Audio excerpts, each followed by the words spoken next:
Distressed Oatmeal. From A Time of Love and Tartan by Alexander McCall Smith. Pat handed Matthew the slush pile after he had hung up his lightweight summer scarf. She did not like that scarf, but of course had never expressed her views openly. Clothes were personal in a very special sense. You might compliment another's clothes, but you should never criticize them. All she could say about his scarf then was this: "That's an interesting colour. What do you call it?" She knew about his distressed oatmeal sweater and about his mitigated beige trousers, but the colour of the scarf, she thought, was something altogether different. Matthew glanced at his scarf, now hanging on a peg near the office door. "Understated brown," he replied. "At least that's what they said it was." He paused. "Do you like it?" Pat mustered her thoughts. There were many ways of avoiding questions. "It suits you," she said. Matthew smiled. "Do you mean I'm understated?" She made light of this. "You? No, not at all, Matthew. You're just right." He thanked her, as he could tell that she meant it. Pat was kind to him. Their relationship was an easy one, the relationship of people who may have been more than that to each other in the past, but who were now just old friends. "You're not so bad yourself," he said. She returned his smile. "What a nice way to start the morning. A compliment or two before work. How nice." "We don't pay enough compliments," observed Matthew.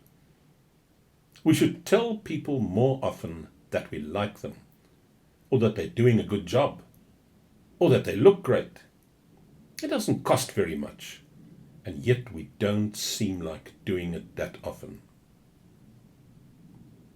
"Some people never do it," said Pat.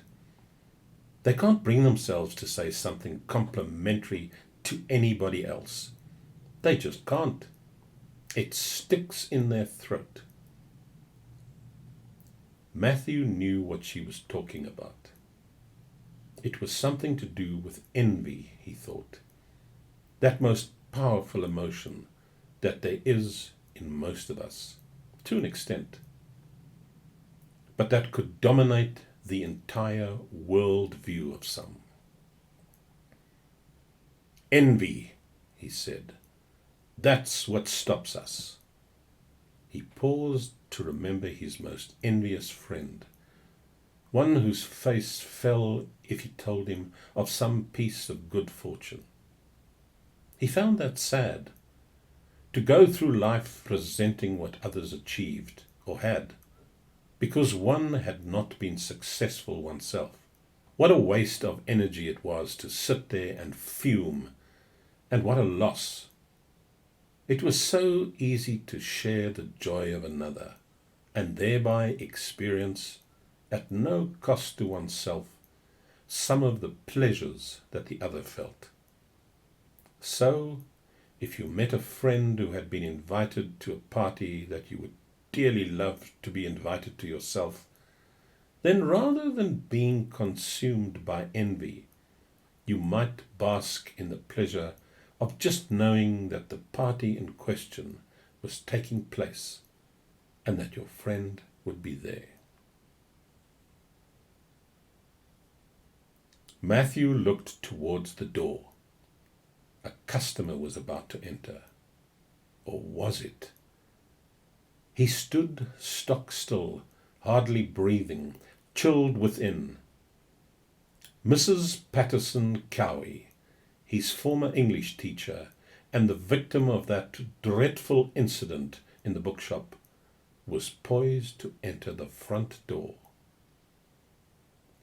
She it was whom he had knocked over in his flight from that intolerable and embarrassing situation. And now, just as he was beginning to forget the uncomfortable information that the police were looking for him in connection with that, here she was. The one person in Edinburgh he did not want to see. She could identify him, and he would be arrested. Pat realized that something was wrong. "Are you all right?" she asked. Matthew found himself whispering, "That woman at the door. I don't want to see her." Pat glanced towards the door. "Why not?" "I just don't," said Matthew. "She was my English teacher."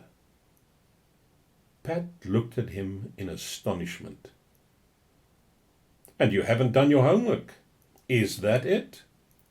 "Don't joke," hissed Matthew. "I'm going to hide." And with that, just as Mrs. Patterson Cowie opened the door, Matthew ducked under the well of his desk. The space there was large enough just to conceal him, although if Mrs. Patterson Cowie got too close to the desk, she would be sure to see him. Pat, struggling with her astonishment, stood up to greet their customer. "Do you mind if I take a look around?" asked Mrs. Patterson Cowie. "Please do," said Pat, "and let me know if I can do anything." Mrs. Patterson Cowie approached a painting and peered at it closely. "Venice," she said. "Yes," said Pat, glancing down at what she could see of Matthew. "Venice, yes." Mrs. Patterson Cowie now moved closer to the desk. "That's a rather interesting painting over there," said Pat, pointing to a watercolour on the other side of the gallery. "That's a William Gillies. May I show it to you?" "Thank you," said Mrs. Patterson Cowie. "I rather like Gillies. I always have."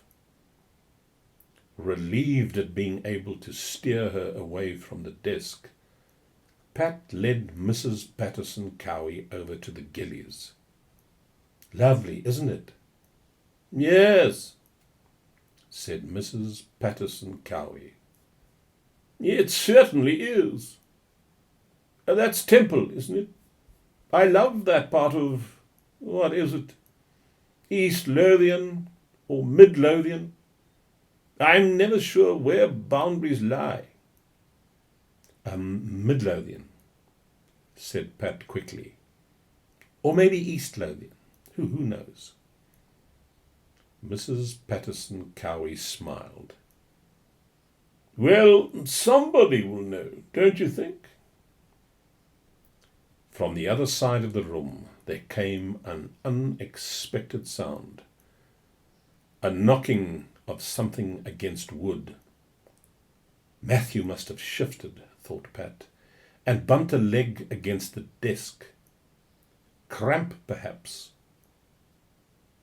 Mrs. Patterson Cowie heard the noise too, and turned her head.